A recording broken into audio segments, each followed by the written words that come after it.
Yeah, lots of interesting people right. Did you have any favorite speakers, Victor? Going live. I guess Right all the on. panels was great, and but Sabidins was very cool. Yeah. That's good. So everything is going online now. We got YouTube, Facebook, LinkedIn, and Twitter engaging.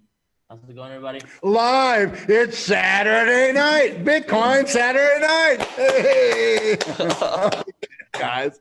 And we got a special guest today. We got Bitcoinmotorist who came down and is visiting the Ensenada Bitcoin house. And of course, we have our old favorite standby, the Equity App man, Victor Velacana, and special guest and fellow competitor here at the upcoming financial summit, Joe Saz. And he's scared of ugly old goat. He doesn't want to be trading one-on-one against him, but I hear it's going to be a rigged affair because I think Tone Vays might be in this thing too. I'm not sure. And if it goes anything like that poker tournament he runs, I don't think we stand a prayer of winning this trading competition. What do you think? Ugly old goat. I think me and you, we're from the small time scales. If we fail this, me or you have to win. And if we fail this, if Tone wins or Sock wins or someone like that wins, I'm going to be embarrassed for both of us. But you are my adversary. I plan on you. You're my greatest weakness, I think. Well, they're working on the rules. They're working on a sponsor. We don't know any of the details yet. Hey, any of you guys that are high rolling Bitcoin traders or high net worth individuals, this is the thing to come to. It's the financial summit. It's going to be in the Dominican Republic. I just talked with Daisy, who's running the thing today. Apparently, it is a 5-star lecture. I mean, if it's anything like Bali, it's just be a dynamite place. There's no really set agenda. It's just a relaxed atmosphere. We're going to have it set up so you can, sit by me while I'm trading. We're going to have a trading competition, and you can actually join in as a participant. If you come to the financial summit. So, at any rate, don't miss it. I'm going to pull up the page here. As soon as I can. But at any rate, it's going to be a great financial summit. Yeah, so it'll be a lot of fun, and it's going to be just relaxing. The Goat Lady and I are going to be there. It's going to be my vacation. I'm going to have nothing going on, try and run as little bit as possible of my business and just focus on I'm just going to focus on the trading while we're there and focus on the group that's there. It'll be a small group. I don't know how many it's limited to. There it is. Okay. Can we screen share that? Okay. So, yeah, so April 19th to the 25th, I think I've already got everything. I think I'm flying in on the 18th and flying out on the morning of the 26th. So I'll be there for the entire time. And it's not cheap. It's for, look, if you don't have a hodl, this isn't for you. Unless you're a high net worth individual, this isn't for you. But there's going to be some of the top traders in the Bitcoin world there, and you'll be able to talk in one-on-one with each and every one of us. And it's just gonna be a lot of fun. It's gonna be very relaxing. It's a combined work vacation, luxury accommodations, and just nothing but, I'm going to try and teach people how to trade with a smile on your face, even when you get blown out of the market. So that's a very important thing to learn. I hope you all got my last newsletter that just went out this morning. You'll find out just how screwed up my week has been. And, but I still, landing on my feet, still up about 3x for the year. And the whole key is, you know what, you're going to learn a lot more from my mistakes and my successes, because in this case, I didn't do my homework thoroughly before I went back into the market. And I really made some bad decisions based on some wrong input, some wrong,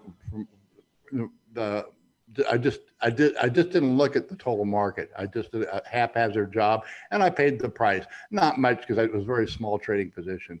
But that's an important newsletter, I think, because, again, you guys are going to learn more from my mistakes than my successes. So Anyway, Bitcoin Motorist, welcome to the Bitcoin House. Thank you. Thank you. And, You want to take us off screen share or is it? Oh yeah. So let me, I just want to comment one thing. Can I comment one thing on the financial summit? Yeah. This is, you know, a high net worth thing as well, but I would say don't break your bank going here. But if you are seriously considering the path of a trader, of the life of a trader, I don't think there's a better place to be. If you're going to spend money on education, it is not going to be better spent than anywhere else other than this event. Hands down. So much to Bali, you know, it was just a lot of fun, and I think it is money well spent. Plus, you know, it's 5-star accommodations. I think everything's covered. I think all the meals, I think it's just. I don't think you pay for anything once you're there. I think you pay the ticket, and then you come in and you learn. We work and we play, and we play and we work. Right. So, yeah, and my health is a lot better. At Bali, I was kind of, you know, I had some major health issues. Oh, yeah. I'm not going to have that problem, you know, come April. So the goat lady is there. So I like to travel without her, because it just gets me in trouble. And so yeah, we can drop the screen share, and you guys, we're back. Okay. And okay. All right. And so I've got Bitcoin. Welcome to Bitcoin House. Haven't seen you for about 2 weeks. I think I saw you last at Unconfiscatable. Yeah. And you had on the, I saw you had on the Working Man's Bitcoin Cruise shirt. I did. And you were giving people their lanyards to get into the conference. Yeah, I was just helping out Tone, and yeah, it was about two weeks ago. And when I talked to you in Vegas, I said that I'm going to be on the West Coast for a few more weeks. So I was thinking about coming down. I was almost thinking about coming down last Saturday, but I'm glad I came down this Saturday. I'm you know, when I go places, a lot of times I motor. So I motored down the California coast from LA all the way to Baja California. You called me along the way. You're like, hey, are you okay? Are you stuck on the border? He's like, you picked the worst day to come down. You can pick the Friday. Friday is the worst day to come down. And I'm like, you know what? I'm a motorist. I can do this. I'm totally fine. I'm going to be in minutes. So it was a joy. It was great. It was great to see you again in Vegas, and great to. So who's driving the car? You didn't introduce this guy. Oh yeah, this is Whitney. So. I was thinking about leaving her behind. I wasn't sure if I should take her into Mexico, but she's kind of blended in well here. She's like a Mexican dog now. She's like wandering the streets by herself, and just like all the dogs here in this neighborhood. So I think she's kind of. What's her name? Her name's Whitney. Oh, well, what's her Mexican name? That's not a very Mexican name. Does Whitney have a Twitter tweet? No, you know, people have asked me if I should make a Twitter for Whitney, but no, I'm not going to do that. I'm not going to be that guy to have a Twitter feed for my dog. I'm afraid it would have more followers than me. So I think. Well, we have Juan Galt in here too. He's back there kind of running the show, but he's just two big guys. He doesn't really fit in here. We're gonna have to. We're gonna do it. We're gonna have to do a bigger studio where the tables, and maybe we'll take it where we have a direct internet connection instead of Wi-Fi. We might have to, because I really want to get more professional production going down here. And it sounds like, you know, it might be better to operate from one location anyway. The way everybody's panicking about, you know, the virus going on, the Bitcoin virus. I guess it's a Bitcoin virus going on, or whatever it is. Well, a lot of Bitcoin Twitter is talking about it like they're experts in viruses, so it might as well be. So yeah, I was reading somewhere. My cousin sent me apparently our Working Man's Bitcoin Cruise from Long Beach to Ensenada and back. They've shut that down now because the last one they had that was the first LA cases came off of that ship. So I was at the beach this morning and I saw the Carnival cruise ship just at the dock. So so they are coming. There. No, it's for all I know, it's just parked there. I don't think it. I don't know if they're. I don't think it's moving. I think it's just parked. No, they're here on Saturdays. They'll probably leave. Okay. Yeah, well, good. I'm glad they're not out of business. So that's great. I don't know. So I agree. You know, that I hope.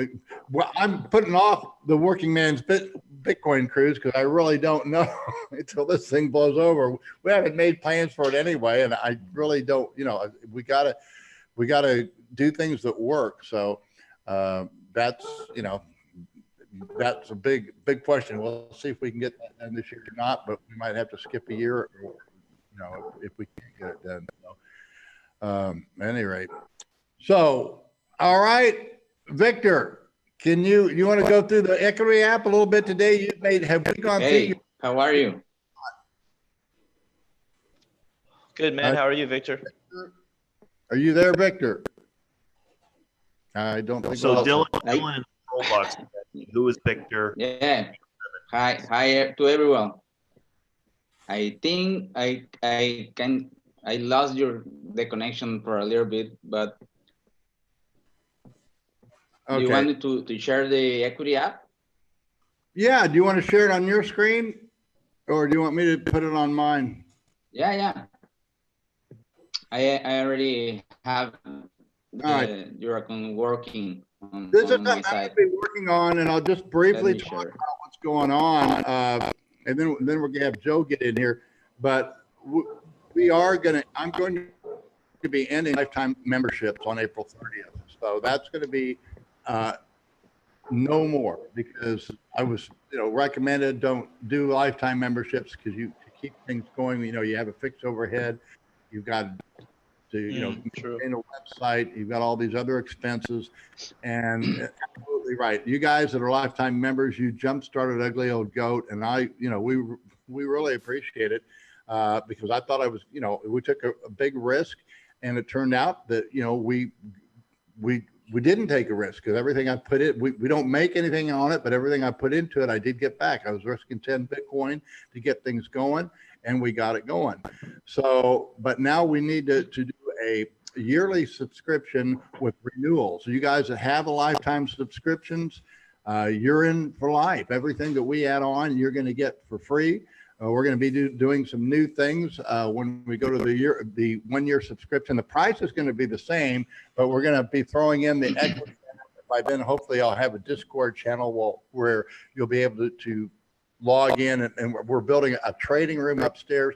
I only trade off of a laptop, guys. I only have one screen, but in order to teach, we're going to have anywhere from 4 to 8 screens in this trading room. I'll even have a little bed in there where I can take some naps. And then you can actually, log in, and so you can see what I look at, in one picture. So it's going to take us time to develop that, and we're building it up now. But if the people that have been down here at the Bitcoin house, my wife had a little store up there, and we're taking over that entire room for a trading room. It's going to be pretty darn cool. And what I want to really be teaching, of course, my main focus is money management. And based on that, Victor saw what I was teaching. I said, you know what? We need to apply a sequential to people's own equity. And he actually built this thing. I haven't been actively using it, but I'm going to start, and particularly when we get this trading room going, because I think it will be I use it in my head, but I've never measured it through a chart. So that's what I'm doing with that. And it works. So That's cool about it is it's not measuring the chart. Again, guys, it doesn't matter what the markets are doing, because the markets don't affect you in the least. The only thing that affects you is your own equity. That's the only thing you have to worry about and watch. And so that's what this app is. So it doesn't matter what system you're using. Use whatever systems or indicators you want. The equity app just makes sure, that you don't have, it's your own fault if you have a big downturn, which you shouldn't have if you use the equity app. And we're going to try and institute some rules to make it easier for people to follow. So that's kind of what's going on. So Victor, you want to take it from here and start how it works? So here is obviously here is the 1 day chart of your equity. So almost since the start of this account, so around the beginning of November last year, so you had that downturn up to 6 Bitcoin, then you ran up to you recovered like 4 Bitcoin, but then again you had this downturn, but you hit some nice right there. So you realize equity is still kind of stuck, trying to break that 4 -4 Bitcoin resistance, and you are now on a red 5 on your equity. So I don't know if you want to go to any individual contract or you want to see your stats or. Really, I don't have much of a position on now, and the Bitcoin contract I'm long was it was an absolute error, but I didn't. It just was one contract, so it's just 10,000. So I just, I'm in there now, and I don't have much on.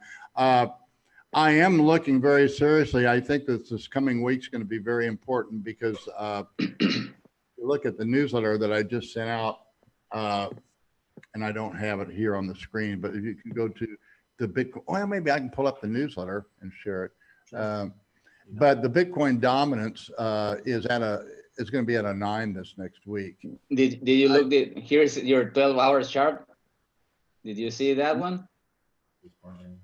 Oh yeah, okay. That's my February chart. Huh? Look at that. Look at that. Right there at a 9. That's amazing. That was time. Now you can follow. Now you can start following Ugly because he just went through a 9 red streak. You got blown on the bottom. There you go. Yeah. So I do want to share your stats on your equity app. So okay. Let me change to the screen.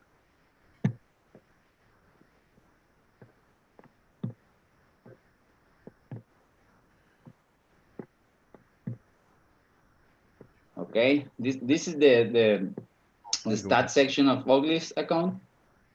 So as you can see, this is all your trades, 75 trades right now. So right now you have like 66% of winners, but still you are on a minus almost 5 Bitcoin since the beginning of your account, almost. So you.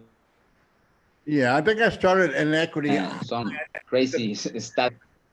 Yeah, I don't know where you're starting. At the end of, just to clarify, at the end of the year, I had taken out 32 Bitcoin, and from the 2 that we started with in February. Yeah, this is the only from since your last account, the one you got from 2 to 30 something. That remember that was closed, and we don't have the data of that one. Yeah, so that's the problem. Is I've had so many closed by BitMEX because if I log in from the United States or something, they shut me down. But let me see. Yeah, here is all your trades ordered by duration. So your biggest win is about 20 something percent. Let me see, 22%. That was your XBTM contract, and you have that trade like about what is this 1200 hours, something like that. And actually you closed that trade at the top. You just missed 0.4% of the move. So that was a very good one. And this is the worst when you short the Ethereum versus dollar. You lost with that one 2.6 Bitcoin and almost 26%. So yeah, you could also filter this one by position size, and it's take a little bit, but that one is cool because you can see that the moment you can interpret the data in different ways, but in this one you are measuring the duration of your trade. So most of your trades are between around 300 hours or so, but in some cases you can really spot some durations that that are more profitable. But when you filter by position size, also you can see what happened when you increase your position. If it's better from your trade, this is the one. So there's all your trades, but filtered by position size. So the moment you go above around 8 to 10 bitcoins on your position, and the equity app is telling you that you need to be a little bit careful. You need to be more uh, careful. Yeah. So it's most of your trades about that position are losers, but that doesn't mean it's going to be in the future. It just means that until since the beginning of your account until now, in these 75 trades, that is like a barrier or something. So you need to keep an eye on your strategy right there. Right. I'm going to be working particularly when hopefully we'll have this trading room set up here within a week or less, but I will be working a lot more with this and a lot closer with Victor because he's opened up my eyes. So you can kind of analyze your own trading, and that's what I'm going to be doing with it. What we're doing now is right now the equity app is beta, and I think you're selling it now for members. I think it's for what 200. I don't know what the rate is, but just get a hold of Victor directly, and he'll hook you up. And then as soon as we start promoting this newsletter, it's going to be $300 for the equity app. And then when we go to the yearly, I'm probably just going to make it part of the yearly rate, and then we'll have a renewal every year. And hopefully that makes us build better content too, because we're going to be wanting to get people to resubscribe every year. And so hopefully we'll be building on this equity app and other things that we're doing. So they'll want to, renew every year. So, but like I say, lifetime members, all you guys that are already, members, everything that we add, you get, and it's going to cost you nothing extra. And that's it. We also, Juan and I and Victor will be starting in May. We're going to do a Bitcoin Trading Academy, and not Trading Academy, it's just Bitcoin Standard Academy. And I will be teaching the trading, but it's going to be more than that. It's going to be Bitcoin security, how to set up a node, and all this kind of stuff. But we'll make more announcements of that later. We just want to announce that it's coming. That's going to be the week of the 15th, I think 16th and 17th. That we're going to have you come in on Thursday and leave on Monday. We'll pick you up in San Diego or at the border or Tijuana and bring you here, and we'll take you back, and everything will be included in that Bitcoin Standard Academy. So that's to be announced. And now if we can screen share, I'm going to bring this up open, then I'm going to throw things over to Joe. How do I screen share? Is this right in the middle of the bottom middle of Zoom? Here, there, right? Zoom. Okay, go here, and then I got to go here. Right? No. I'm not sure how to do screen there. Zoom. Maybe you see the one. Eddie, can you do screen share for me? Or he's upstairs. Let me try. Okay.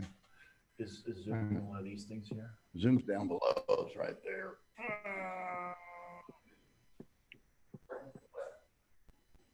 Yeah, we're trying to do screen share. I'm trying to do a screen share. I can't figure this stuff out. Guys, I'm the worst technician. Comes to these. Okay, it's on his screen. All right. No, all right. And Whitney's about ready to eat. I think that's the wrong one. We want to share that screen. Yeah. Okay. Okay. Can you guys see that? I can see it, Yep. but okay. So this is the Bitcoin dominance chart, and I just want to call everybody's attention that this thing is on a 9, and so that's telling me that this next week we want to be looking to be long the Bitcoin and short the alts because they, if we did have this altcoin season and the altcoiners, the shitcoiners recognize that. First of all, they have to say they're better than Bitcoin, so they recognize Bitcoin as a standard. And then they say, well, there's an altcoin season, so they know it's temporary. So right in their own logos and their own words, you know that the shit coins are no good. And now the technical indicators are indicating that this little flash in the pan that we've had this where Bitcoin dominance has started to downtrend for a little while is probably getting ready to reverse. The big question is, what is this going to affect on Bitcoin? Be taken down with the alts, and my belief is yes, it can, and yes, it can't. But I mean, we don't know, and that's the big unknown. I also, in that last newsletter, maybe I can pull that up too. Let's see if I can pull that. I put in the monthly chart, which is you guys also see the newsletter. Yeah. Well, that's really for. So here we go. Here's the monthly chart. Is everybody screen sharing that? You see that? Can you guys see that on screen share? Okay, so we're good. You can see the chart? Yeah. Yep. Okay. So this is the monthly chart on Bitstamp. Now you've got you see the green one or the red one, and now you've got a green one. But that green one, the problem with using it as a sole indicator, and you don't want to use it as a sole indicator, primarily for this reason. It is a dynamic indicator. It changes. If that market breaks, that red one or green one is no longer a green one. It turns into a red 2, and the red 2 going below the red 1. But by the time it shows up, it's already dropped substantially. So the whole thing is we can't rule out going all the way back down to 3,000, guys. I know people don't want to hear it, but I don't know where the market's going, and I trade accordingly. So you have to be mentally prepared. Yeah, we can go to all-time contract highs, no problem, but we can also go back down to 3,000. And so you just, that's why you trade this stuff, and that's why you hedge yourself. And but over the long run, you're hodl. The way I do it is, let's get off a screen share because here's the great teaching moment. How do I get out of screen share? Just in the top, yeah, there. Okay, so here's the great teaching moment, guys. I try and make it as simple as possible. And it's hodl, hodl, hodl, save, save, save, build a, sound money, and the whole thing is you hodl Bitcoin, okay? And as you hodl it, you reward yourself. I'll call that save, and it's a perversion of the word savvy, S-A-V-V-Y. So it's S-A, anyway, savvy, save with S-A-V, I forgot how I spelled it. Anyway, you can Google the article on it. And that's when you reward yourself. That's when the Bitcoin lady wants her F-150 or her Mercedes, and I got to go buy it for her. And fortunately, she bought her she bought her Raptor when Bitcoin was, at $20,000. She knows how to buy and sell cars. She buys the cars when Bitcoin's at 18,000, and she sells the cars when it's 3,500. And so it was the way I illustrated it once. You buy Lambo here and you sell Lambo here, and you can turn 7 Bitcoin into 42 Bitcoin.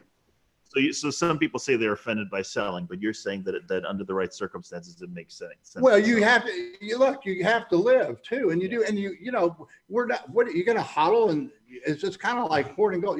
Yeah. I mean, you have to enjoy life. You just have to. And then the other thing too, the last thing we do is we build it, and building is not, building on some shitcoin. That's these guys incorporate. Oh, you need to build on. No, you don't even need to. I can't build on Bitcoin. I'm not a developer, but I am building my business. I'm more and more of my business. I'm, getting a bigger percentage of Bitcoin. I just did a little bit of business with Bitcoinmotorist today, and so that's the way we do it. We're moving and ugly old goat. Creating this newsletter, creating this website. These are the things that we build on. And I have another business. My primary business has nothing to do with Bitcoin, and that's still in existence, guys. I haven't given up my other ways of earning a living. I'm not depending on being a full-time trader, I could. I mean, I don't have to be doing this because I could just retire, but I don't want to. I've had a full life.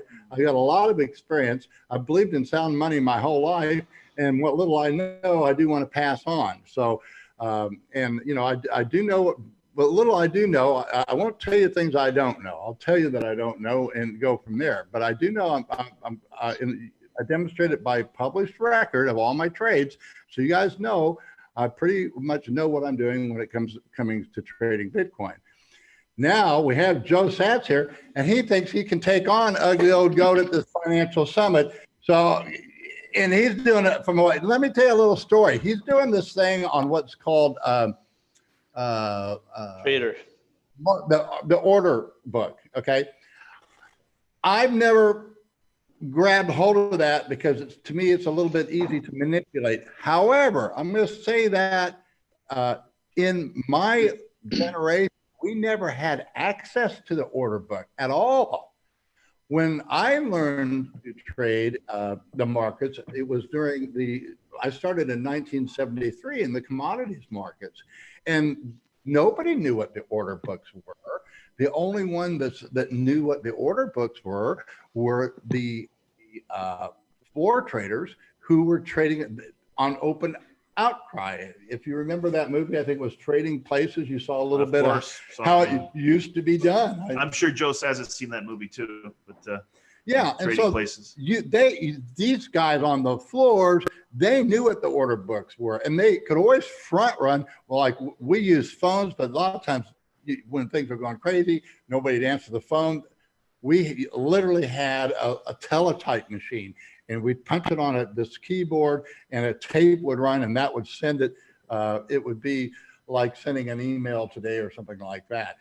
But it was a telex or a teletype machine, and it had a little tape on it. And then the board that we're trading on was like a big pinball machine. Every time it made new highs, it'd have a green light, it made new lows, and they clack, clack, clack. The markets were really active. It was like the machine was almost smoking and blowing up. So it was really cool, but we didn't have the order books. Now the difference is we do have the order books. Now they're manipulated a lot, but I think what Joe is looking at is says, well, I think I can weed through the smoke and mirrors, and there are legitimate orders that don't move, and I think that's what you're looking at primarily. Am I correct on that, Joe? Is that what you're looking at?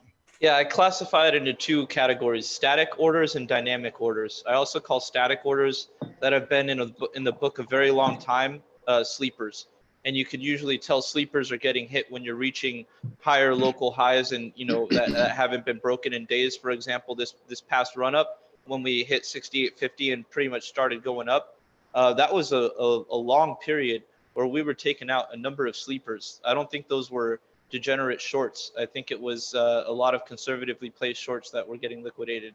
But yeah, it's sleepers and static sellers versus dynamic sellers, which include spoofers or scared buyers and sellers, people that think right now is a great time to buy or sell, and then at the last second they pull their order because they're unsure or whatever. So that's kind of the dynamic area of things, and the static is people that leave their orders in the book and they want to get filled, and that's pretty clear at times when you see very little shifting in the order book, particularly past $30 or so from price is where you get the most static activity. Okay. And since you're watching that order book a lot, maybe maybe you have a better inside idea of what goes on when we make these market spikes and what makes them possible.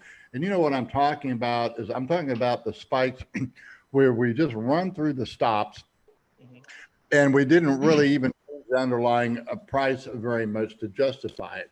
And and that's why I don't use stops. I really don't recommend that you use stops at all.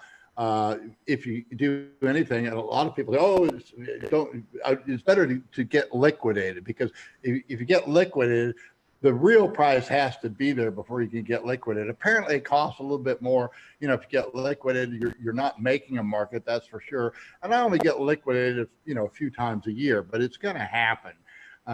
and what's your view of that? And what do you think is? Have you ever been able to watch these spikes and a lot of times I think they're caused by just a fat finger that somebody put in a screwed up order, a great big market order. A lot of them were just made by mistake. Do you think I'm right on that? Yeah. So let me screen share for a sec, and I'll point out an example. I'm going to bring this to a half-hour chart. But you can clearly see right now we pushed into an overextended territory. We broke down, found support. So this is looking good for now. Every time that we've really bottomed out, there's been a lot of support. So I'm happy to see that there was an attempt at bulls chasing the book. This is good, for at least the short-term play. But this is my toppy indicator, and we started topping out. Let's see. I need to scroll this up a bit.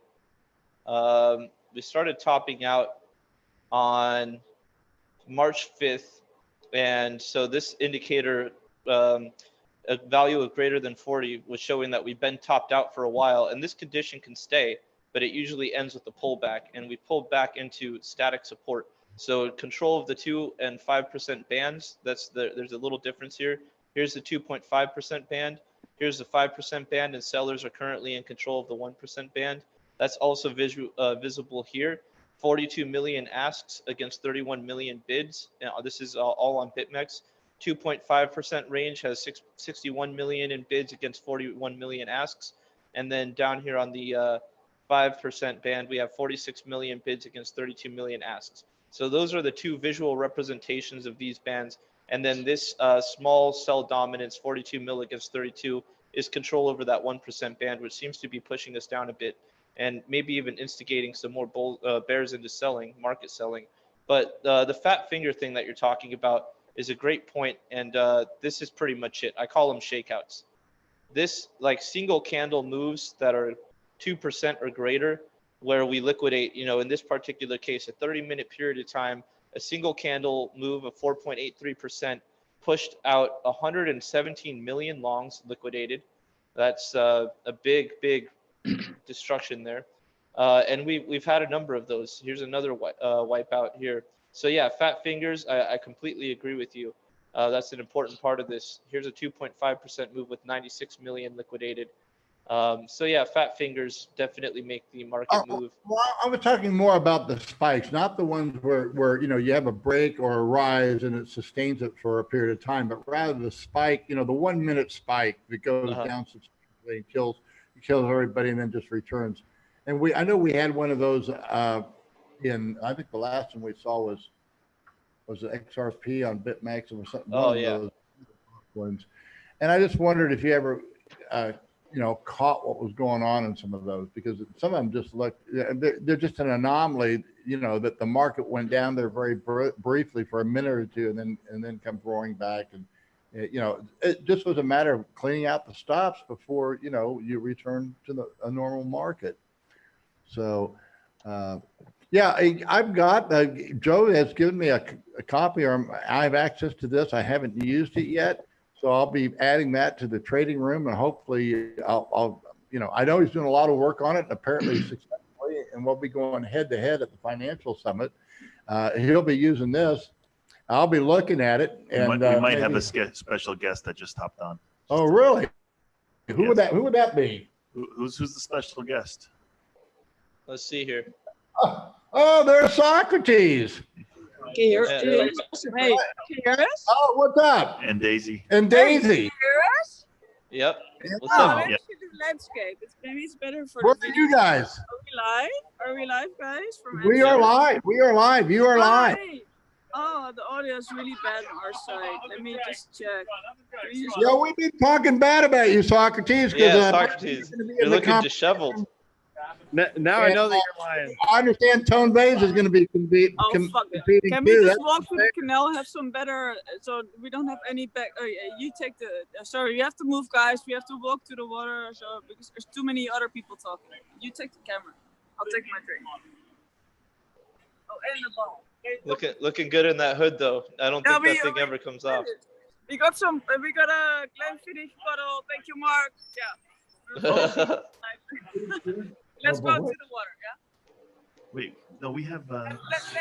let's Friend of not get Scotch. like Yeah. dive. Yeah, I just drank a bottle of that last night. We drank 3/4 of a bottle of Scotch. I don't know. I don't remember if it was Glenfiddich or Macallan, one of those, or Glen. I think it was Glenlivet. No, The- this is typical Dutch to stand there. Okay, oh, but the Dutch canal in the background. Can you see it? A little bit, yeah. Yes. Can you see it? Yes. Shit, the audio is really bad. Can you hear us? Yeah, we hear Yeah, you. But you're like Yeah, really yeah. low on audio. Is your phone volume up? Yeah, can you up Oh. it? So? Looking great there, Daisy. Oh, this is good. This is good. This is good. Yeah. Oh, there's the So- canal. Yep. Yeah. So what's up, guys? What have you been talking about? Are you, Uh, Sawchrutezz is showing me right now. So Sawchrutezz is standing behind the camera, but it's actually about you, dude. So you have to be in front of the camera. No, Well, it's actually about you. We've We're been talking about how trading stuff, right? You don't yeah need we've been me talking to- about how my only concern in this trading competition is gonna be ugly. Sorry, Sock. You can really? take the poker chips. Hey, I'll but take. ugly.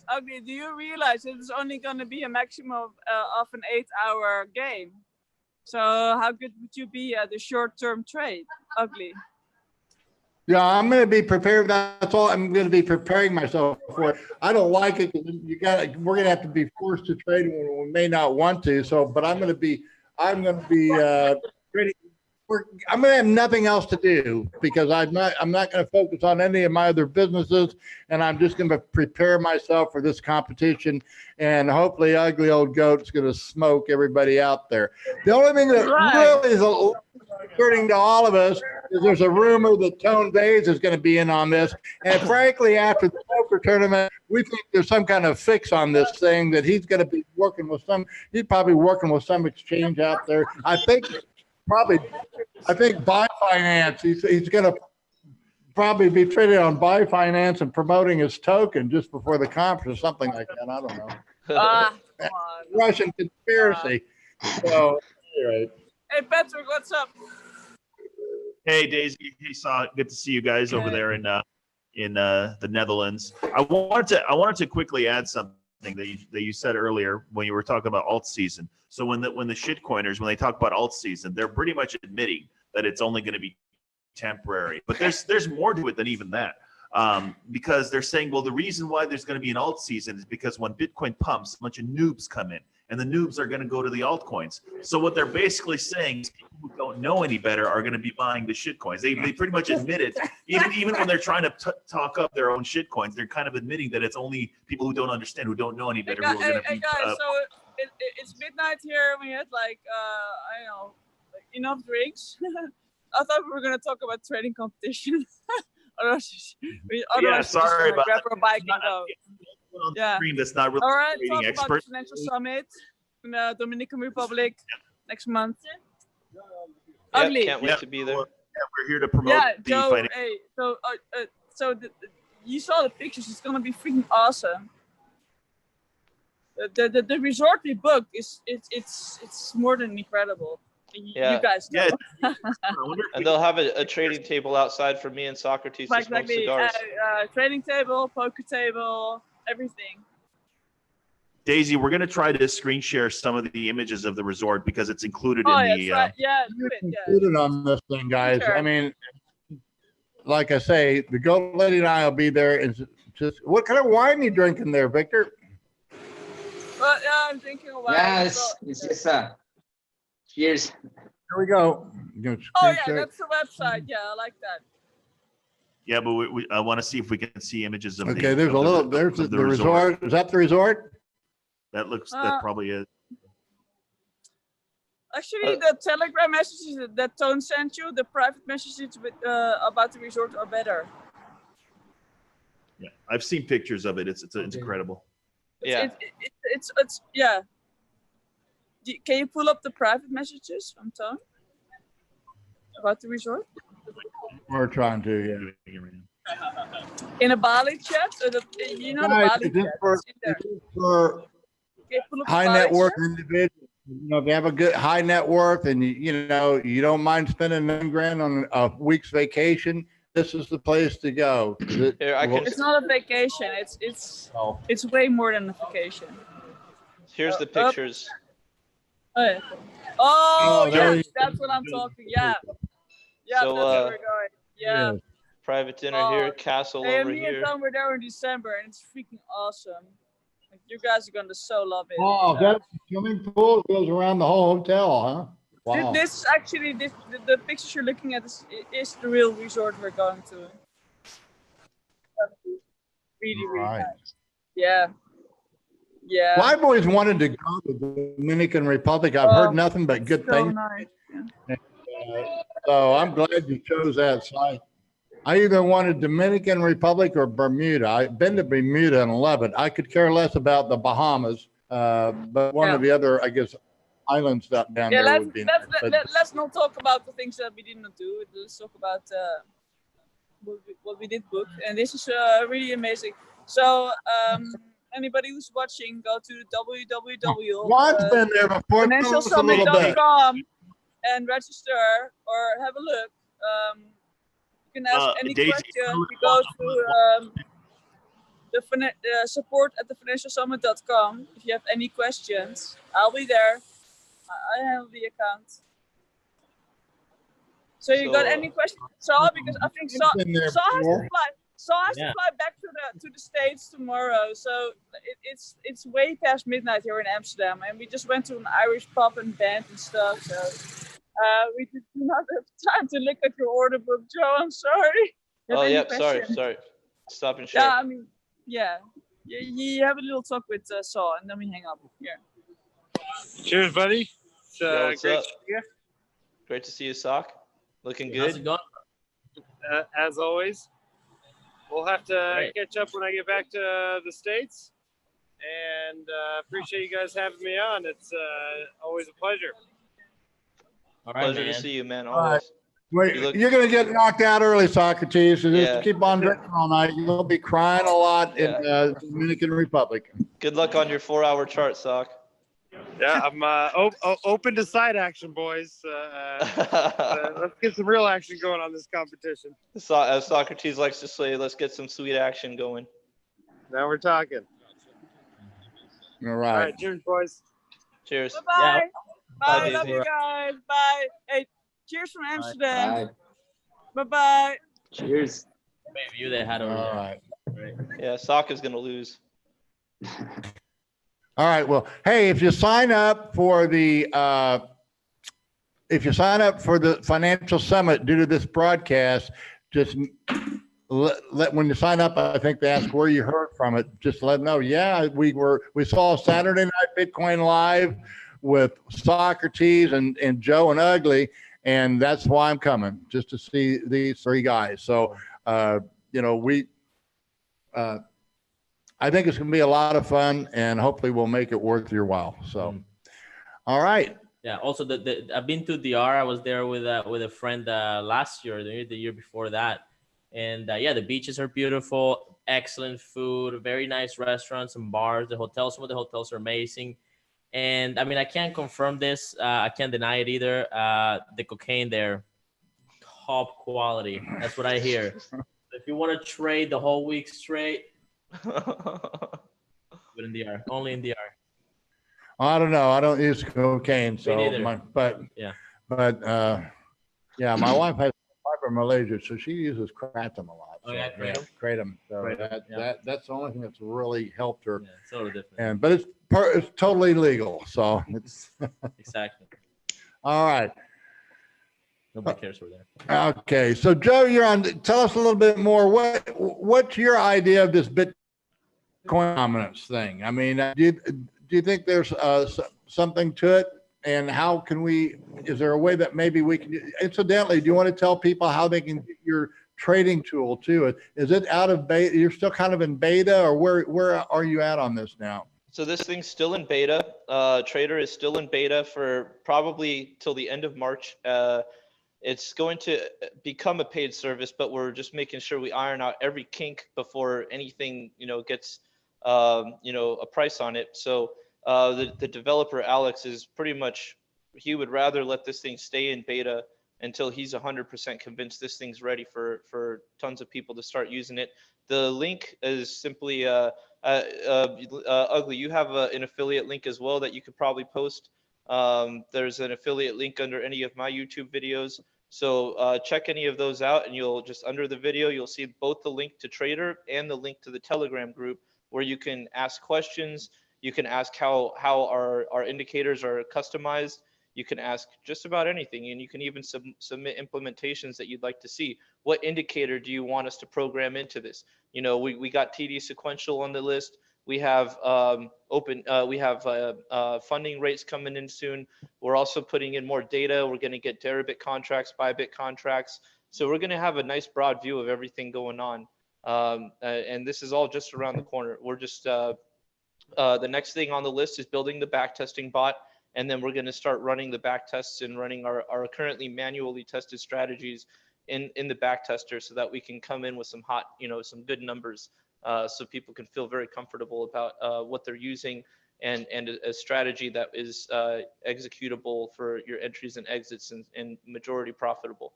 So that's all coming. And yeah, this is a great product. Of course, like you were saying, the order book data hasn't been out there very long, and this is now, I believe, the best visual representation of this data. So I'm a huge fan of it. Of course, order book analysis is how I got into trading. That was the only thing I had to see. I had a trade history, a depth chart, an order book, and of course price. And this was before I even knew what an indicator was. So yeah, this is how We're going to add, I did find the link that you sent me, and I'll add it to this broadcast at the bottom, guys. So if you want, Eddie, it's on.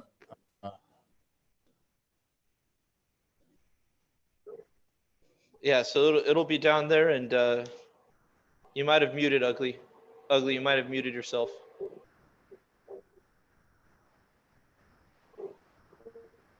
I think Ugly's muted. Hold on, let me send them a message.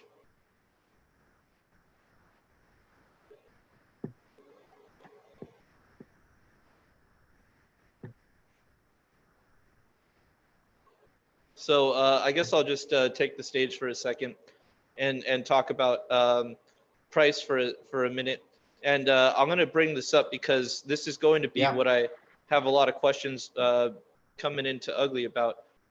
So I wanted to talk about a couple things. Well, here's the Head and Shoulders, and we're going to want to get Ugly's take on this as well.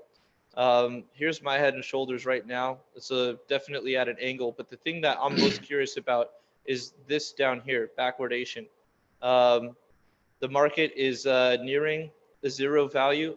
And by the way, Ugly, when you can hear, just keep talking, and then I'll pick back up, or I'll let you pick it back up.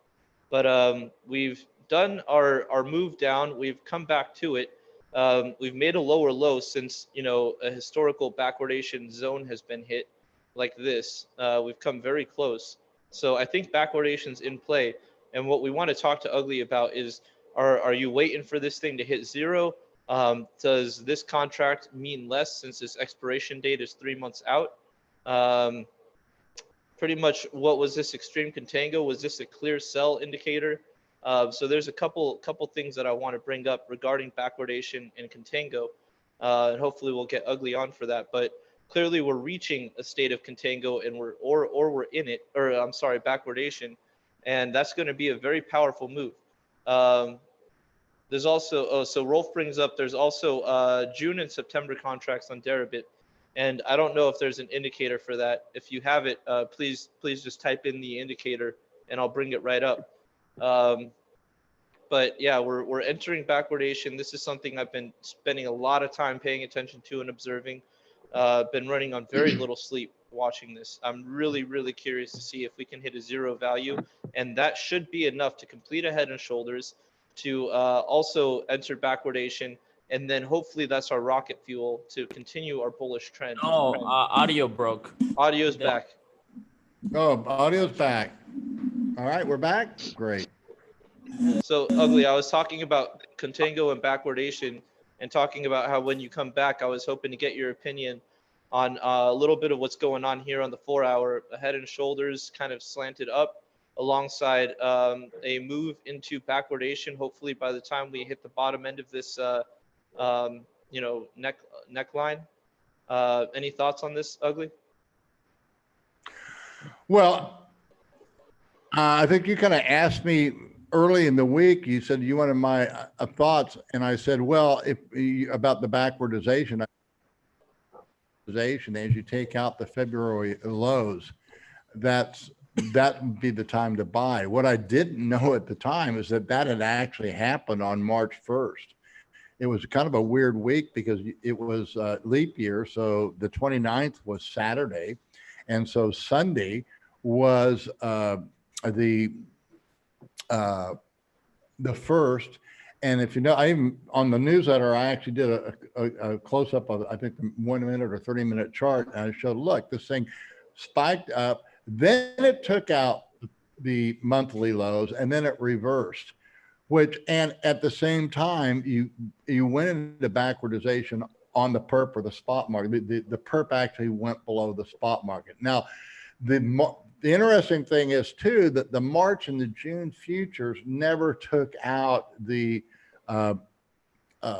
February lows, and neither did Bitfinex, but all the other exchanges did, and the perp market did. So that was a very legitimate reversal. But like I say, I can make a case either way. I mean, I would ideally, if this thing breaks below the February low again, close, it goes into backwardization, you're going to have to be a buyer. And so, I mean,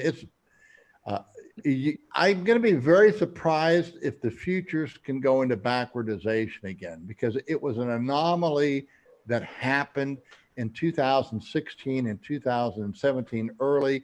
And I attribute it because we had a bunch of amateurs into the market and they didn't understand how futures worked. And so when they saw the futures in the backwardization, they thought that meant the market was going to be lower in the future. And that's what the market was anticipating. But of course, the markets are wrong most of the time predicting the future. And so that's why I was bullish back there in 2016 and 17. And it was that year that I became one of the top 10 traders on BitMEX notationally. And then it was the following year that I decided to start writing up, about how I was doing this. But I would be very surprised if we see backwardization again. It's possible, but it really shouldn't happen. Bitcoin is like gold. There should be a cost involved in holding it. It's kind of unlike gold, though, too, is that when people are panicking, they really panic. So it can go into backwardization.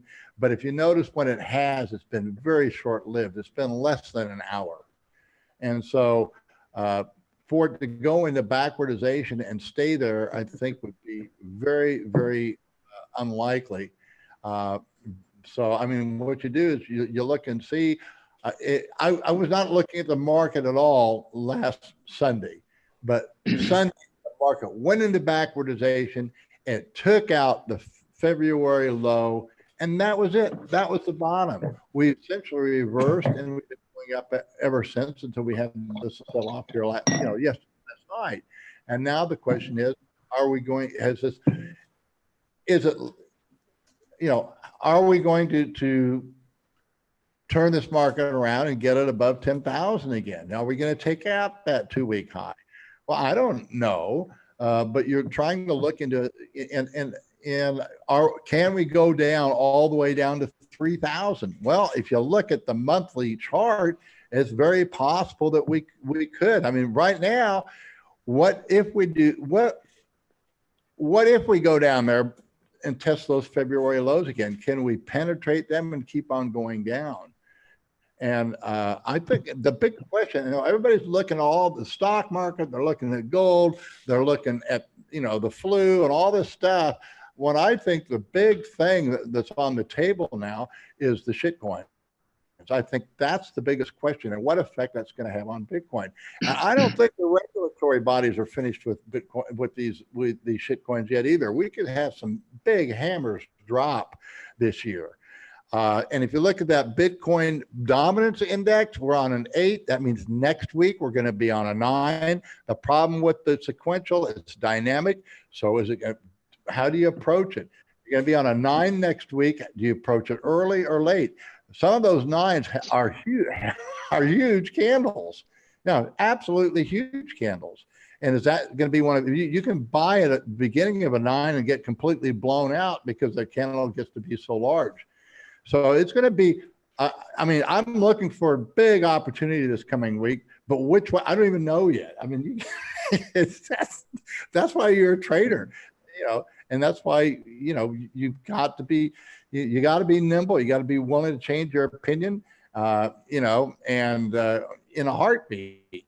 And, you know, I'm going to probably be a buyer. Yeah, you need to accept.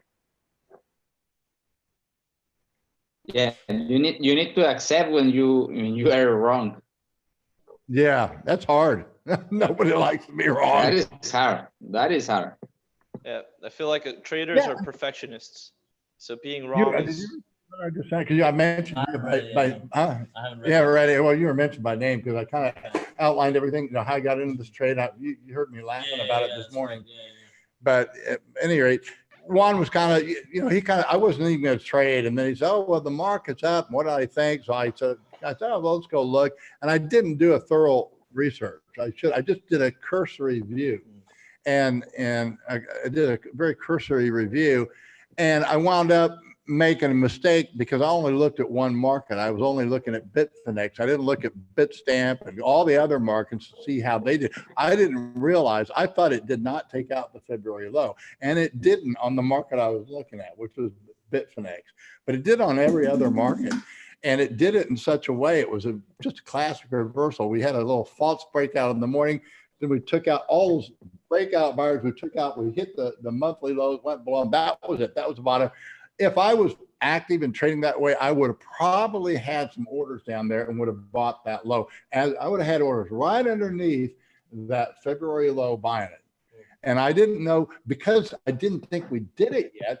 That's when I talked with you, Joe, and I said, well, you asked my opinion. I said, well, I'm going to be a buyer. You know, if you ask me about backwardization, if we go into backwardization and we take out the monthly low, I'd be a buyer. Little did I know that we'd already done that. Yeah, we'd already done it. I just wasn't watching the market when it happened. So yeah. I don't know if that helps at all, Joe, but yeah, I mean, this looks like it was it could have been a very major bottom. The last time we had something like this, and that's why you watch these weeklies and monthlies so closely. The last time you had a reversal like this was in the first part of the year. If you remember January, how we started out with a sell-off, and then that was a reversal. And when we went up 6 weeks, a 6-week bull market into February. Now we've kind of topped out. We're testing it again, and you know, to me, the healthiest thing would be we not go anywhere for about a year and a half. But that's kind of a hope for thing. You know, Bitcoin doesn't do that. Bitcoin, I mean, who would really, nobody predicted that Bitcoin was going to be, when we were at $1,000, very few people predicted it to be at $10,000 or $20,000 within, you know, in 2017. And it went way beyond people's expectations. And so now we haven't been even close to those highs yet. Again, I mean, the closest we got to it was about 12,000, and it's going to take. You know, the healthiest thing would be if we could just go sideways. I would love to see a complete collapse of these alts, and just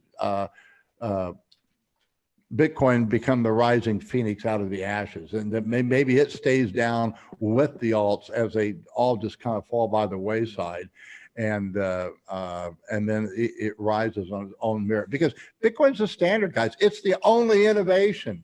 The rest of the stuff is not innovative. It just isn't. They're telling you and stuff. They say, hey, we're better than Bitcoin. So they have to compare it to Bitcoin. They say, oh, well, we have it's an alt season. Oh, yeah, we need new buyers. People that don't know better, they're going to buy our shit coins because they don't know what Bitcoin really is. So our job is to educate people, say, hey, This is why we're on the Bitcoin standard, and this is where the future of sound money is going to be. Hayek did not, when he wrote Denationalization of Money, he did not envision a whole bunch of thousands of competing standards. He saw that what was going to emerge was one standard that was going to compete with governments. And I think the Bitcoin standard is going to bring back the gold standard. It's going to be the catalyst to force government to have sound money.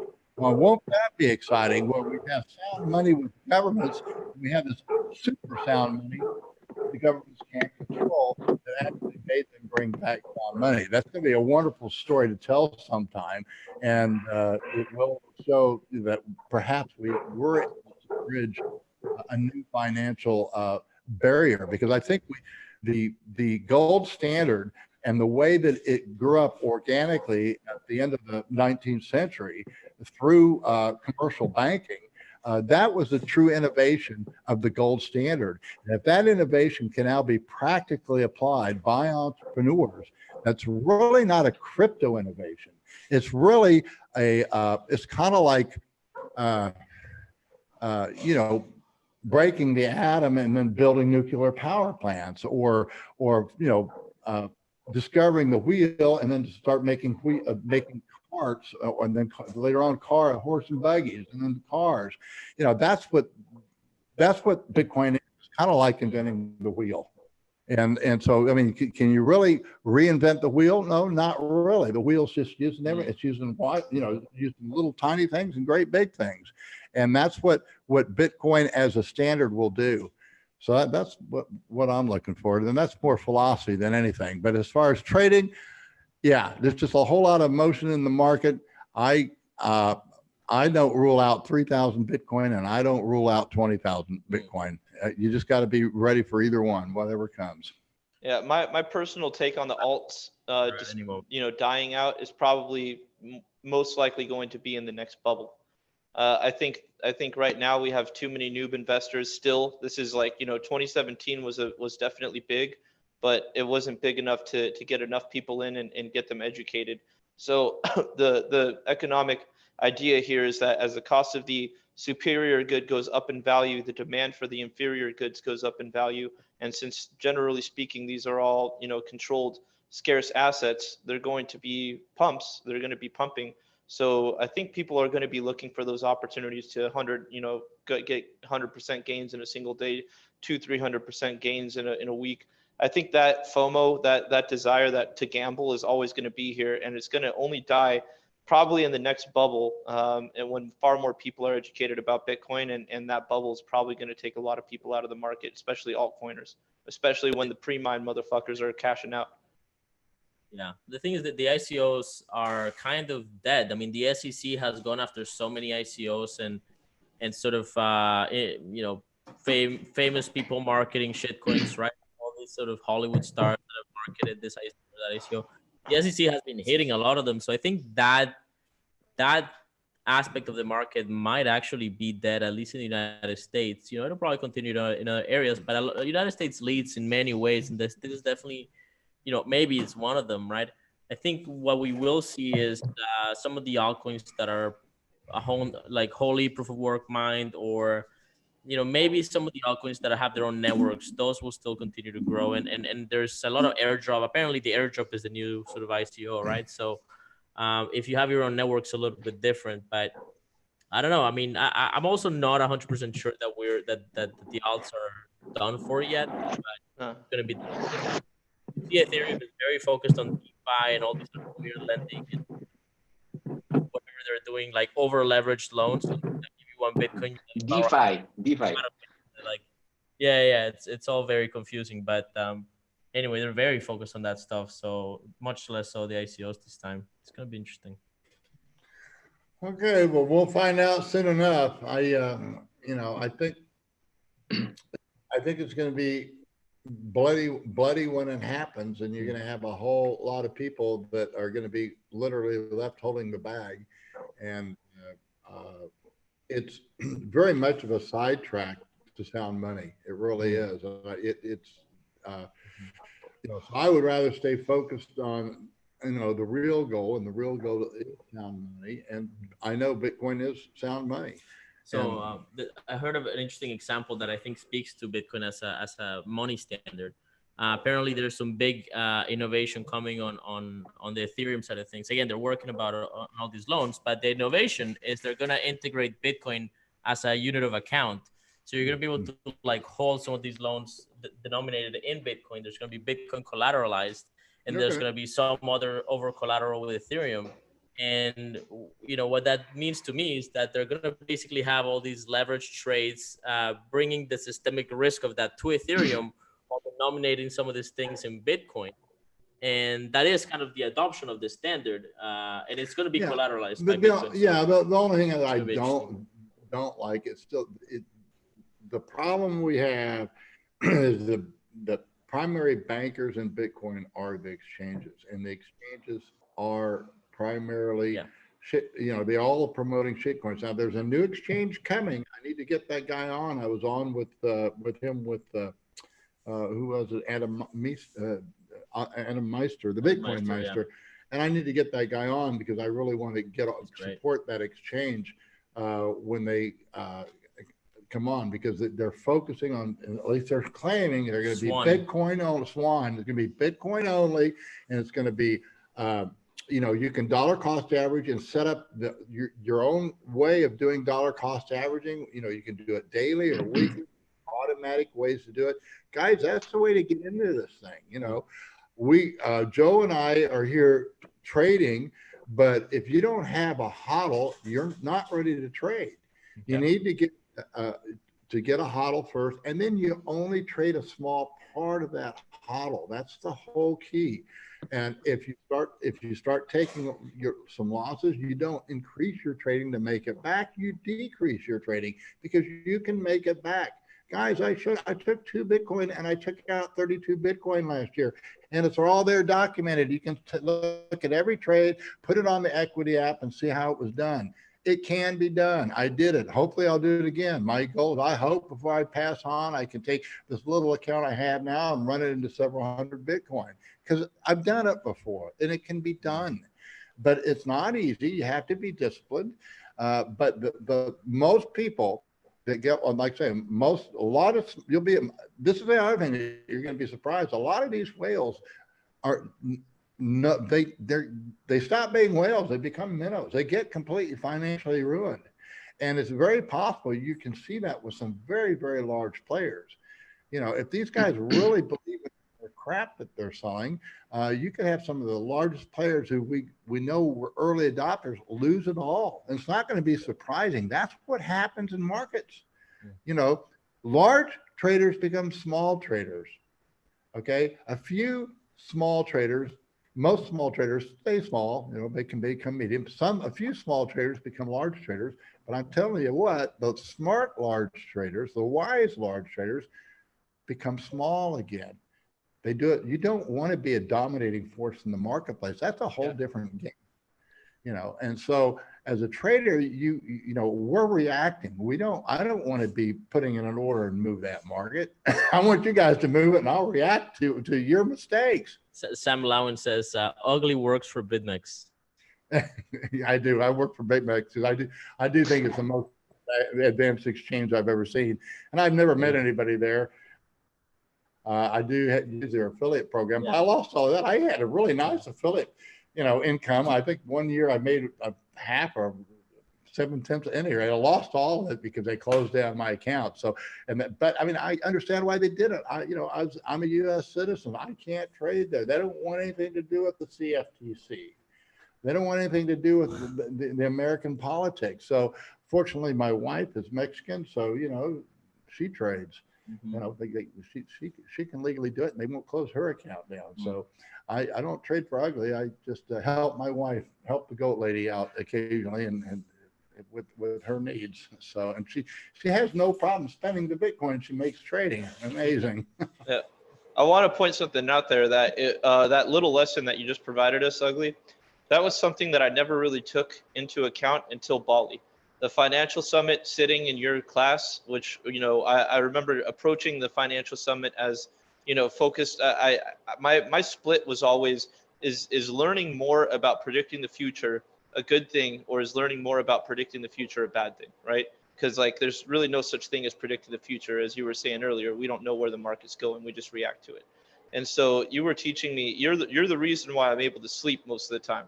I stopped trading massive amounts of capital, essentially being all in at all times, and then flipping back into a hodl stack where I am trading a portion of that and doing, trying to repeat Ugly's experiment of being small money turning into big money and pulling that off the table, and just keep having a focus on an annual income as opposed to that one trade that's going to make it all. That's the psychology that I got used to trading in 2017, 2018. That's when I started trading.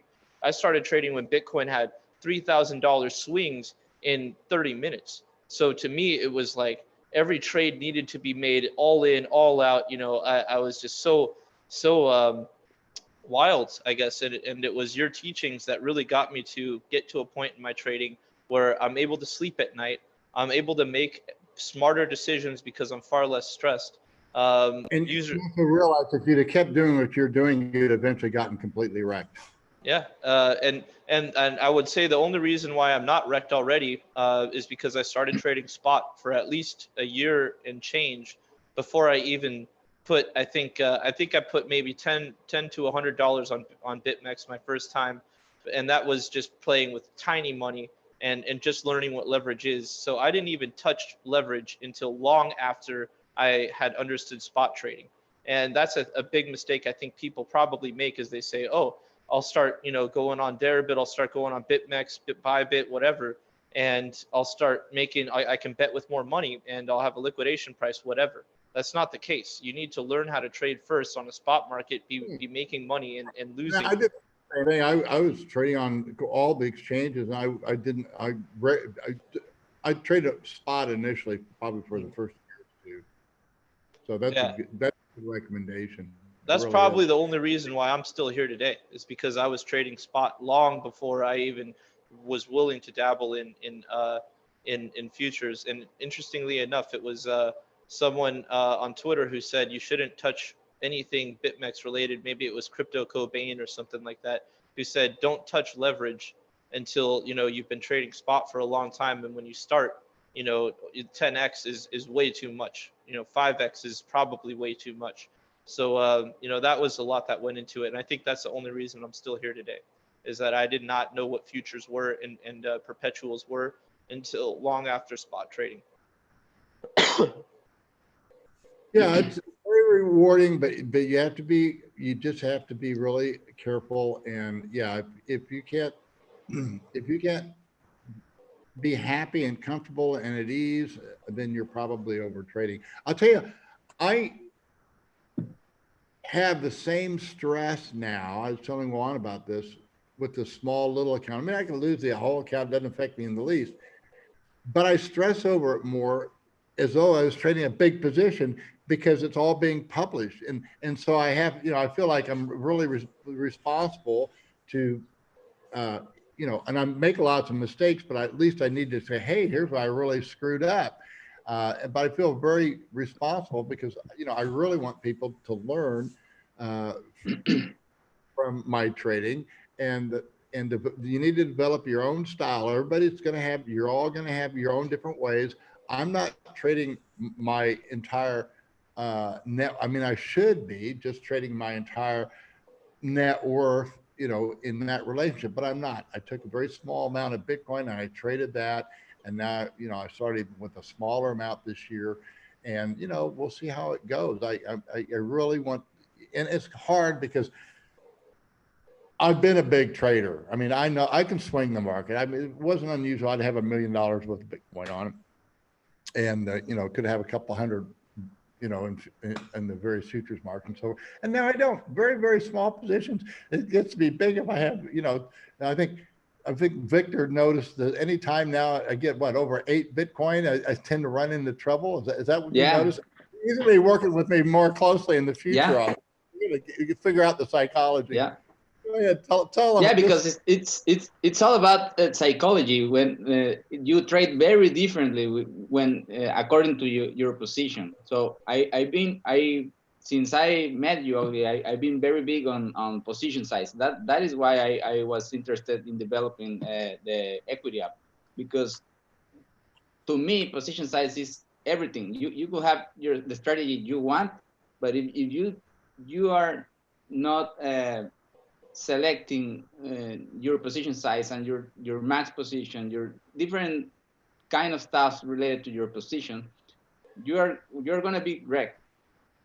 Yeah, I mean, when I hit a new equity high at one time, I've taken out 32 plus I got 2 in there. So basically, I've added the original 2 Bitcoin. I've made 34 Bitcoin.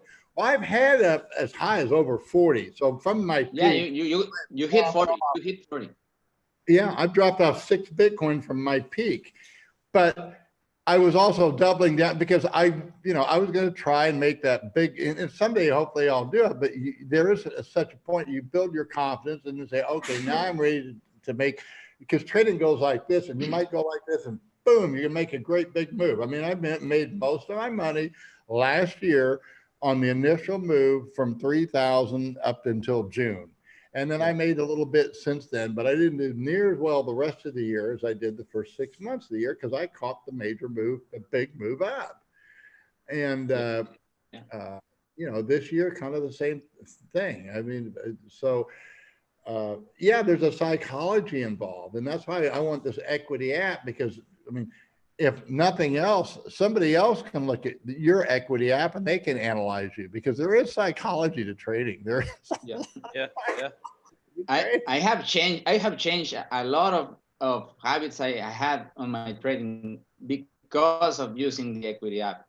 I think I now a better trader than before using the equity app.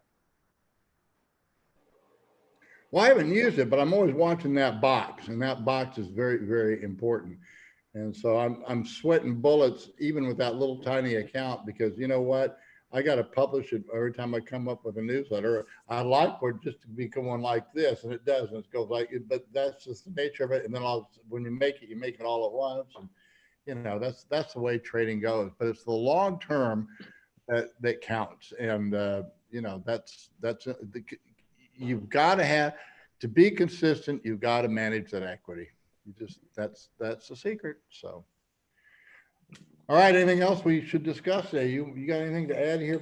No, nothing more to add. I think you guys pretty much covered it. I don't consider myself to be an expert on technical analysis or short-term trading, but I do know that buying and holding for long term is a reasonable strategy for Bitcoin, at least. Not trading advice, by the way, not investment advice. But so that's my contribution to it. I let the experts like yourself and Sawchrutezz and Joe and Victor go into all the details about that. Well, fundamentally, Bitcoin is sound money.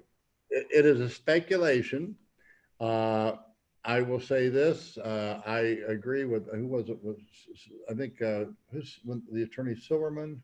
So anyway, one of those attorneys did an article. Was it David Silver or Jason Seibert? It was Jason Seibert, where he said, that Bitcoin is a lousy store of value, and I don't think he added this. It's also terrible cash. And I agree with both of those statements. You can't add something that fluctuates 90% in value and call it a store of value. It's not. And you can't say something that is cash when it's really not useful cash. I mean, we do some transactions, but it's more of a clearing settlement layer. That the way I use it, I use cash, but I primarily use my credit cards. I get paid for using them because I have good credit. I pay them off every month, and I get all these rewards. Why wouldn't I use that? And if you it's go, the easiest way to tick off a Bcasher is to say that you use credit cards because you get rewards and points. Yeah, that's right. Start rating. I get awards and points and all these upgrades and all that kind of stuff. So I'm sticking with what works best for my personal life. And if you study the economics too, and guys, if you haven't read that article, do gold versus gold cash. It's one where it was an attack on Bcash. If you become the standard, you will not be used as cash. When gold became a standard, the gold coins no longer circulated. They weren't circulating. People held them. Now, most people that held gold were governments, banks, and private individuals. And was produced by the governments, and it was a way, it was kind of, I think I compare coinage now to Lightning Network. It was kind of the shavings of the gold. You make a little gold piece, but you could actually own gold yourself, and people did, but they weren't circulating. What was circulating were coins with a face value of gold, dollar, which is defined as a certain amount of gold, but the face value was gold, but the intrinsic value of the silver or the gold or the nickel or the copper was less. And that's called seigniorage. And that's a legitimate function by governments of raising revenue without any taxation, because they're actually performing a service. And then in that environment grew up in the marketplace self-liquidating commercial paper on gold, where money was created, but it was non-inflationary, because what happened is, as a producer was producing something the market wanted, then the bank could, it's not out of nothing, it's not ex nihilo like it is with fiat currency, but with the collateral of this new production, they would create a purchasing media. They would increase the money supply, and so they could pay their employees, pay their suppliers, and pay everybody around. These people can then go into the marketplace and either purchase the gold, in this case, Bitcoin-centered Bitcoin, the actual Bitcoin, or any of the other plethora of things being offered in the marketplace, whether it be widgets or cars or whatever. And that's and that's where the Bitcoin standard is going to emerge. It is going to emerge organically. I don't think it's going to emerge from the crypto world at all. It's going to emerge from the world of entrepreneurs, and we're going to figure this thing out. And it's not going to be me. I'm getting up there, I'm not going to, all I do is hopefully pass on the wisdom and give you guys little hints and glimpses of what lays in the future. But yeah, I'm going to be looking forward to peeking down from heaven and see where you guys are in 40 years. So I think it's going to be really a cool place. And I just want to encourage you all to, be working on that Bitcoin standard. We have a question from the troll box. Bonamassa asks if the app only works with BitMEX. You want to answer that one, Victor? I couldn't hear you, BitMEX, is that correct, Victor, right now? That the app only works with BitMEX? Yeah, the app only works on BitMEX, yeah. Okay. Just wanted to make sure, because that was one of the questions in the troll box. But I mean, I'm thinking about standardized. I'm thinking about a way of standardized a CSV file to load from different exchanges to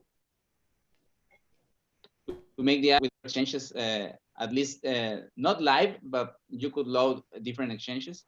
But the idea was to bring Deribit also to the app, but I don't know. I need to see if there is enough demand. Well, the cool thing about this whole theory of the equity app, you can apply it to any system that you're using.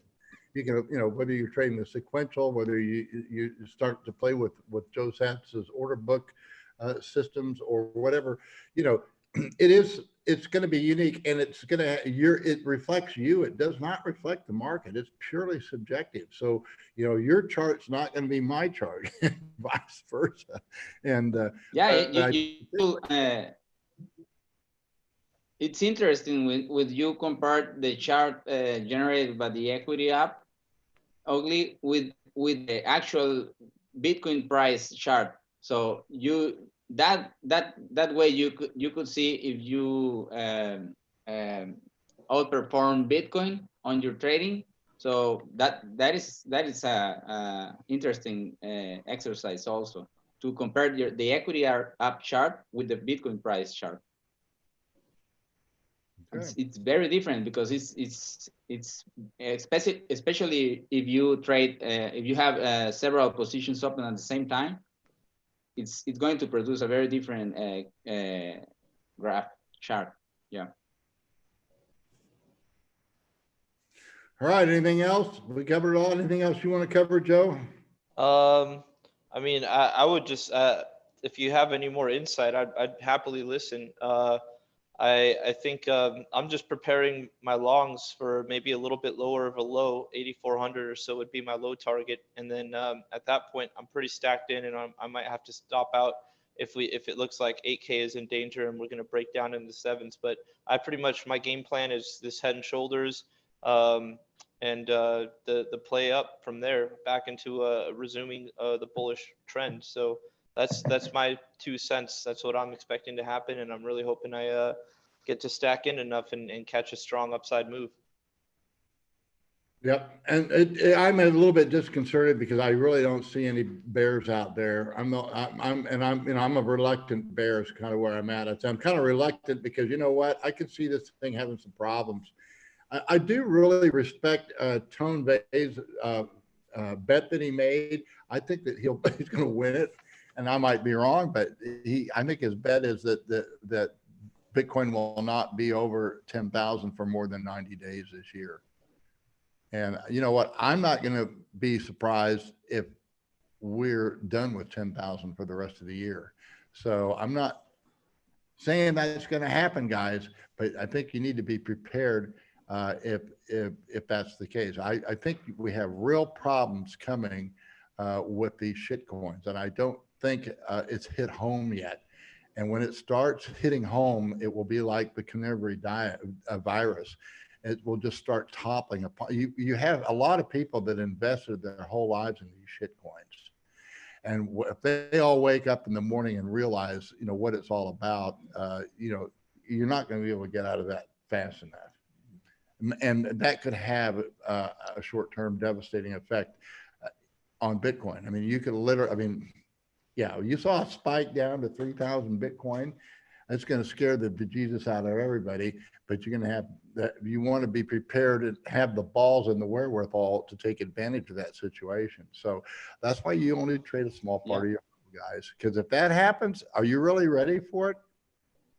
I would be ready for any. I think you should be ready for either. You should be ready for zero. Yeah. You should be ready for zero. Even if it's this very, very tiny possibility, but you should be ready.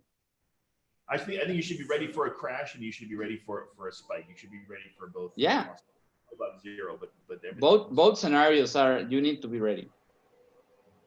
Yeah, it is a speculation. It's a wise speculation that's based on sound fundamentals, but it's not, you know, you still have to get out there. You need to be productive in your life. Look, I mean, Bitcoin has provided me with all these things I didn't have before Bitcoin. So I have, not only do I have Bitcoin, but I have houses and I mean, all these things, but all these other things can be taken away from me. You know, they can come in, they can be seized one way or another, stolen, whatever. But you know, if you have your Bitcoin, your private keys, those are kind of, you know, yours. And we're going to be, Juan's going to actually show us strategies. So, you know, you can pass this on. You can secure yourself. So in the event you're kidnapped or something, you don't even have access to it by yourself to get to these kids. You can't be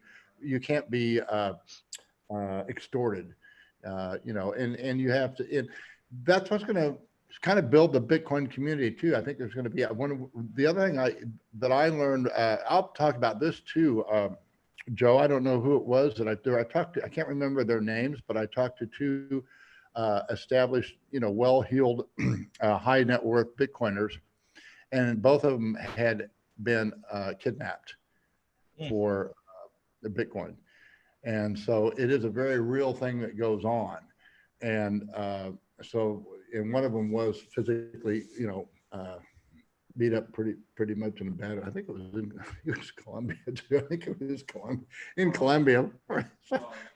Yeah, so don't go around wearing a hodl hats. Yeah, don't do that. Don't do what I'm doing. Yeah, so it's okay to keep a low profile. I mean, and you have to be prepared for that. We have to be willing to watch each other's backs in these kind of cases. Now, there's other kind of cases. For example, there's one person that's, you know, in federal prison now. Who's the guy that I should know the name. He had the Ponzi, the mining Ponzi. Oh, are you talking about Joby Weeks? Yeah, Joby Weeks. His case is still still pending. I don't think. No, I know it's pending, but I know where he's at. He's in federal prison. They won't let him out on bond. he's considered both a flight risk and I know at least a flight risk and probably a danger to the community because I went through all that crap. Have you met Joe? Yeah, I didn't met personally, but I know. Yeah, I know who he is. He's really nice, really nice guy. I mean, but he screwed up big time. He's a nice guy in the same way that every MLM person is a super nice guy. Right. Okay. and I mean, a nice guy, but he really screwed up in a bad way. And he's going to have a big price. I'm going to be very surprised. He's going to do some serious time. I mean, serious time. Most likely, from what I've read, you know, he's going to be lucky if he does less than 10 years. And it's going to be absolutely devastating to him and his family and everything. His life is going to be destroyed. I've been there, guys, and done that. So I'm not one of these that, you know, I have an affinity for these people, particularly that they're doing it without malice. And some of them are less than he kind of, I think, knew it was pretty obvious where it was going. And it was a house built on sand. But I think that there's a lot of people out here at these altcoins that they truly believe in their project. And they truly believe that the competition means competing standards. They really don't get the economics yet. And so I'm willing to welcome these guys back with open arms and, you know, because, yeah, that's a mistake that anybody can make. Who I can't really, you know, we can't really support are those that know it's a scam and deliberately promoting it as a scam and should know better. And that's what's so, you know, that's what's so discomforting about what happened this, you know, past week with Trace Mayer. It's just so disappointing. I mean, he's one of my heroes, one of the people that I looked up to so much, you know, and then he winds up, you know, promoting Mimblewimble. It's a very, very, very sad day, but there's a lot I can say about Trace Mayer, but I'm just going to say no comment. Okay. But off live stream, there's tons I can tell you about. Real quickly, I wanted to add, and I think sometimes we forget this. There's 76 people watching right now. Let me say something to every single person who's watching right now. I read a book about more than 10 years ago called Outliers by the name of the author is escaping me at the moment, but it's a really good book, Outliers. And one of the themes of this book, around at the right place at the right time, when the right opportunity came around, were able to benefit from it. So some of the most successful people in the world, they weren't necessarily successful because they were smarter than everybody else, but they were successful because they just happened to be around at the right place, right when something incredibly amazing was happening. And every single one of you, 70, so I'm sorry if one person tuned out, but every single one of us right now is actually around at this unique moment in history when Bitcoin is becoming this brand new system that is taking over.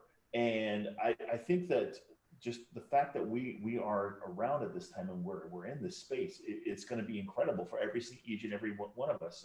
I agree. So you know, so it's not just a hyperbole to say my elite friends. So I am really, really excited about being in this space just at this time. And I realize how lucky I am just to be introduced to Bitcoin when I was, and just to be in it at this time.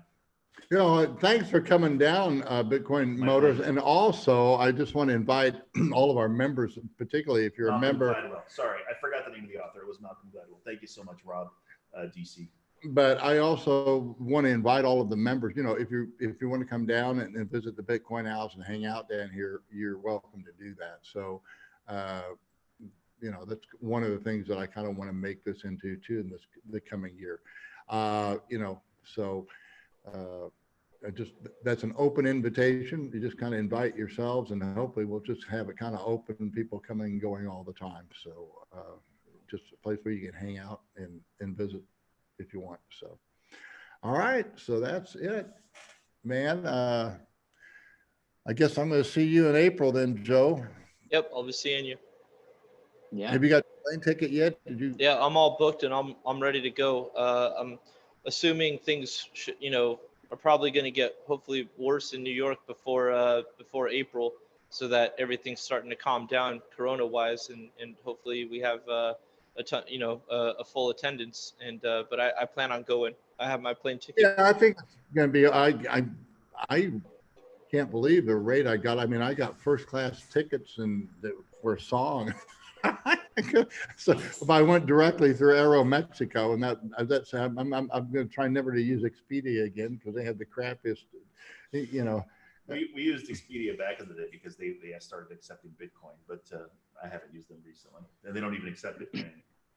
So, all right.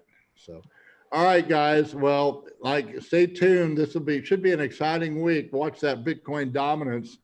And are we going to make a bottom in here? Or are we going to penetrate that low and keep on going? If we've made the bottom, we probably should have made it on the first. We might go down there and test it, but boy, be careful if it doesn't hold. So that's kind of where I'm at. And be careful. Just be careful. Don't bet the farm. Just risk a small part of your huddle and enjoy your family. They come first. And is it just you coming down, Joe? Is your wife going to come down too to the? That's still up in the air. My wife and son would come, and I'm not sure, but you'd probably be seeing a lot more of me than them. I think she'd want to be taking him to the beach a lot. Yeah. Well, how old is your son? He's coming up on 2 years old in June. Oh, wow. Okay. Now my youngest is 8, and I'd like to take her anywhere, but she's a handful. So this just be mommy and daddy's vacation. We're gonna leave the kids here again, like we did in Bali. So, but we're a big Mexican family, so they can take care of themselves. Yeah, and I'm hoping to catch you one of these days on like a video where we can do a 1 hour competition. I'm still hoping that Juan can convince you of that. Oh, all right. Well, we can try that. A 1 hour competition. Yeah, like a trading company, 1 hour speed trading. All right. Well, we gotta get this trading room set up first. So I'm willing. Well, I'm willing to do that. We can do something like that. It'd be kind of fun to do. So Just fun, yeah. yeah, I'm gonna have to. They got to get these rules for this summit thing because I only trade on BitMEX. If I want on one of these other exchanges, I'm gonna have to learn all their little secrets of trading. You know, I know how to do it on BitMEX, but all these exchanges, I still haven't traded on that account that I linked up with you on. I still have a half a Bitcoin on there that I never traded. So I'll keep it on there in case I use that exchange, in case I have to trade on that one in the competition. I don't know. We'll find out. So Yeah. all righty. Well, thanks for coming. I think maybe we'll go out to Papa's, not Papa's, Pampas, yeah, Pampas. Right. Yeah, that's a good place. Enjoy it. It's good food. Good food. Yeah, enjoy your evening. right. Thank you so much for having me on. Thanks everybody for showing up. And See you what? later, guys. Okay, we're gonna end meeting will you make sure you put the link to Joe's app on this YouTube so they can. I shared on the chat, but yeah. Oh, okay, it's there. Great. They'll put it on there so they can go. And it, like I say, it's beta. It's completely free right now, right? Yep, 100% free pro account. 100% free. So, experiment with us on it. We did the equity app free for a little while, and now we charge for it because we know it, and we're going to actually be working with it. And later on this year, when I end the lifetime membership and just do a yearly membership with a renewal, we will include it. Our price is not going to go down for the newsletter, but you're only going to get it for a year, and then we'll have the renewals won't be as much as the initial membership, but it's going to be a better model because people are not going to renew unless we're putting out quality work. So I mean, I get that part. So there's unlimited places we can go in Bitcoin. That's what's so cool about it. So who knows where we'll be. And this is another thing too. So if I do a subscription model, then where it's yearly, then whatever work we accomplish can be passed on. I mean, even when I go, the ugly old goat and all. And I've been encouraged, people want me to put all of my work into a book form, so I might be looking into that. I just talked to a friend of mine, Knut, who just finished a book, which I recommended it. I haven't read it yet, but have you Sovereign through mathematics. That book? Sovereign through mathematics. What is it? Sovereign through mathematics. Sovereign through mathematics. Sovereign through mathematics. Yeah. And Yeah, what's his name? How do you pronounce it? He's a that's a Swedish. good book. Yeah, I've heard it's really good. We'll need to put a link to that too. You can buy it on Amazon. I've downloaded it. I haven't read it yet, but I will do a review on it. And I have read it. okay, I need to read it, and then I'll do a book review like I did with Safety and Amos. So, all right, Eddie, thanks for coming. All right. All right, we'll see you. Later, everyone. Bye, guys. Yeah, later, everyone. So that- Pleasure. Another good book you can find. I'll be reading it, and I'll do a review on Medium on it. And yeah, and he's encouraged me. Apparently you can write directly on Kindle. It's called Kindle Direct. So I'm going to look into that. And you know, if nothing else, paste together all my old articles and make it into one easy form to read. Go. So I just wish they'd do it so all the links would show up too. I would. Medium really needs to do that kind of an app so you can make it in a book form and rather than have it and sell a Medium book through Medium. That would make a lot of sense because I do a lot of linking and I like that. You couldn't do that in the old black and white paperback books, but now you can, and it really is you can really go into the rabbit holes by all those links. You know, it's kind of like footnotes, but you force people into the original footnote. So you're a history buff, you know exactly what I'm talking about. Absolutely. Read lots of footnotes in my day. A lot of times the best messages are in those footnotes. You got to go back and look up those original sources, guys. So, all right. We're done. Thanks a lot, Joe. See you later, guys. Happy Bye-bye. Saturday.